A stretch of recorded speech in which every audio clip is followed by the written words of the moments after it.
Quantas vezes você já viu cenas igual a essa daqui? O cara sai do jogo machucado, coloca um gelo, a pessoa torce o pé fazendo uma corrida, uma trilha, coloca um gelo, a pessoa está sentindo uma dorzinha ali à noite, chega, coloca o gelo, aí chega uma revista ou meios de comunicação e te dá uma reportagem igual essa daqui, falando que o gelo, a ciência contradiz o gelo.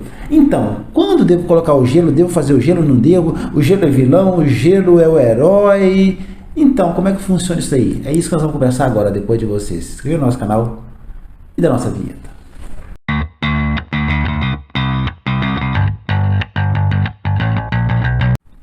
Talvez o gelo seja a primeira forma de tratamento médico para uma lesão esportiva. Mas vamos explicar para vocês como é que isso aí funciona para ficar bem entendido quando se deve usar da crioterapia, do tratamento com o gelo. O gelo é uma ótima medida anti-inflamatória, ou seja, ele vai conter inflamação. Lembrando que um pouquinho de inflamação muitas vezes é necessária para que haja a cura de uma lesão. Mas logo quando você torce o joelho, o tornozelo, logo você tem uma pancada, existe um excesso de inflamação. E naquele primeiro momento onde aconteceu esse excesso de inflamação, é muito legal colocar um gelo ali para que essa inflamação seja contida e não haja uma destruição celular excessiva, porque a inflamação, o que acontece na inflamação? Você teve uma pancada, machucou, lesionou, morreu células, então vão lá os macrófagos comer aquelas células, só que muitas vezes vai em excesso, e esse excesso vai comer as células, esses macrófagos em excesso vão comer as células ruins, machucadas, mas vão comer as boas também. Então esse excesso de inflamação tem que ser contido logo ali no início. Então essa é o que a gente chama de fase inflamatória, que dura ali do momento da lesão até no máximo 5 a 7 dias, dependendo do caso. Então, se você teve uma pancada, uma lesão, torceu o tornozelo ali durante um jogo de futebol ou torceu o joelho durante uma corrida, aí é legal sim você chegar ali e colocar um gelo quanto antes.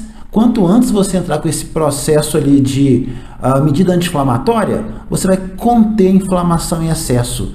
Quanto mais extenso for o trauma, mais tempo você vai colocar o gelo. Mas geralmente ali, naquelas lesões mais comuns, 3 dias é mais do que o suficiente. Porque depois disso, o que acontece? O que a gente chama de fase proliferativa e regenerativa, aonde a inflamação já diminuiu, e já está começando a crescer ali as células reparatórias, as células que vão reparar o tecido machucado. Você entrar com gelo nessa fase, você pode até mesmo retardar o processo de regeneração tecidual. Então, muito cuidado com aquele uso contínuo, prolongado do gelo, ou por qualquer coisinha que você faz, você vai e coloca o gelo. O gelo teve uma pancada, teve uma entorse, um trauma, você vai colocar o gelo. Tirando isso, tem que repensar a situação. Mas quando se trata da atividade física, a gente tem visto muito ali nos locais e alguns centros de corrida espalhados por país afora, ou junto com as assessorias esportivas, as famosas banheiras de gelo, as banheiras de crioterapia. Vale a pena? É legal? Qual que é a fisiologia envolvida aí nesse processo, né? Quando você faz uma atividade física em que há carga não controlada, o que é carga não controlada? É uma corrida, é o futebol, é um tênis, os esportes em geral, que você não sabe quanto de carga foi para a articulação e para o músculo. Então assim, você vai ter microlesões, e essas microlesões muitas vezes acontecem em excesso. Então você tem ali um pequeno pico inflamatório. Esse pico inflamatório, ele vai durar ali algumas horas, poucas horas, né? Alguns minutos, poucas horas.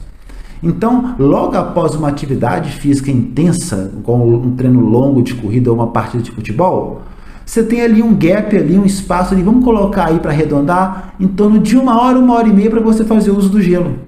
Para conter aquelas microlesões em excesso, que é uma quantidade bem menor do que quando acontece uma lesão, tá?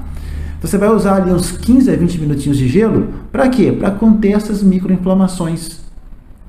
Porque passou muito tempo disso, depois ali de, eu fiz o meu longo 8 horas da manhã, 3, 4 horas da tarde, vale a pena colocar o gelo? Talvez já não valha tanto a pena assim. Por quê? Porque já acabou a fase inflamatória, aquelas microinflamações, o seu corpo já está entrando naquele processo de regeneração tecidual que acontece pós uma atividade física natural para reparar as partes desgastadas do seu corpo.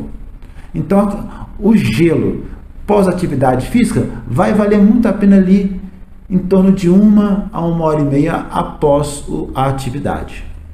Aí entra um outro detalhe, aquilo que a gente chama de atividades de carga controlada, como a musculação, por exemplo. Na musculação, você sabe quanto de carga você colocou em cima do músculo. Um bom profissional de educação física vai colocar uma carga suficiente para aquilo que ele quer, se é ganho de força ou hipertrofia muscular. Como é que funciona a fisiologia do ganho de força e principalmente da hipertrofia muscular? Você vai colocar carga para gerar microlesões controladas no músculo. Essas microlesões é que faz o músculo crescer. Com essas microlesões, o seu corpo produz uma resposta colocando mais proteína contrátil ali no local e o músculo fica mais forte, assim, resumindo a grosso modo.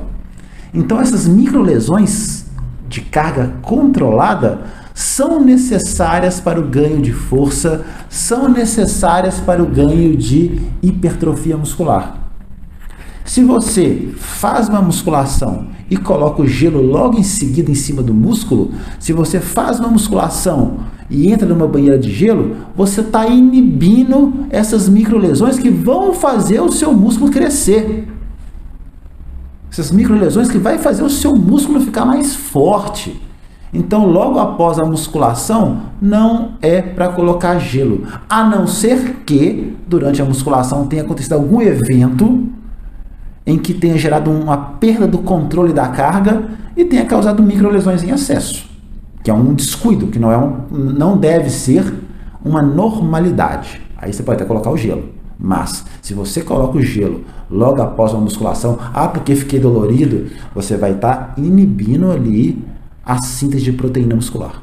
Nos casos em que eu preciso colocar o gelo, qual que é a melhor forma de se colocar? Qual que é a forma mais eficaz? Quanto tempo? Qual a temperatura? Então vamos lá. Quanto maior a área de contato, melhor. Então se você pega, por exemplo, uma imersão, ela vai ser mais eficaz que aquele saquinho de gelo ali que você coloca ali, que nem sempre tem uma superfície de contato tão grande, fica ar entre o gelo e a sua pele. Então, quanto maior a área de contato, melhor, teoricamente.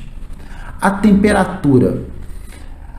Se você pegar alguns estudos, eles vão te falar ali entre 5 e 12 graus. Então, não tem por que você colocar um iceberg dentro de uma banheirinha de gelo, porque isso aí pode até te machucar. O gelo queima, eu já vi várias vezes queimadura por causa de gelo. Pode causar ali uma hipóxia severa também, assim, já exagerando. Mas a temperatura ali é entre 5 e 12 graus.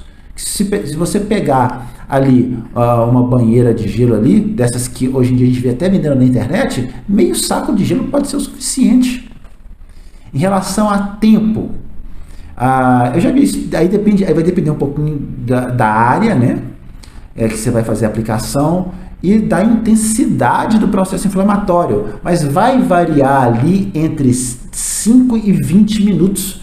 Muitas vezes, depois daqueles 20 minutos, a vasoconstrição, ela inverte o processo, já começa a acontecer até uma vasodilatação reflexa. Não vou saber explicar aqui rapidamente os mecanismos fisiológicos certinhos pelos quais isso acontece, mas ali o tempo que você vai fazer ali vai ser entre 5 e 20 minutos, sendo ali aqueles 10 minutinhos básicos ali que o pessoal geralmente faz, uma boa medida, tá? Uma situação aqui específica que eu não cheguei, que pode ser considerado um evento traumático, mas assim, talvez não fique tão claro, mas são os pós-operatórios. Um pós-operatório de ligamento cruzado anterior, que é o ligamento do joelho, do quadril, que causa ali uma inflamação mais crônica, mais constante ali. O uso do gelo nessas situações por algum tempo ali, que pode variar ali também entre 5 a 10 dias, é interessante para conter essa inflamação causada pelo próprio ato cirúrgico, mas quanto tempo, quantas vezes ao dia deve ser uma prescrição de um profissional capacitado, né? O médico que te operou, o físico que está te acompanhando. Então é isso aí, pessoal. Gostou do vídeo? Inscreva-se no canal, deixe um comentário, deixe sua pergunta relacionada ao tema aqui embaixo que a gente responde para você, tá certo? Um abraço e até a próxima.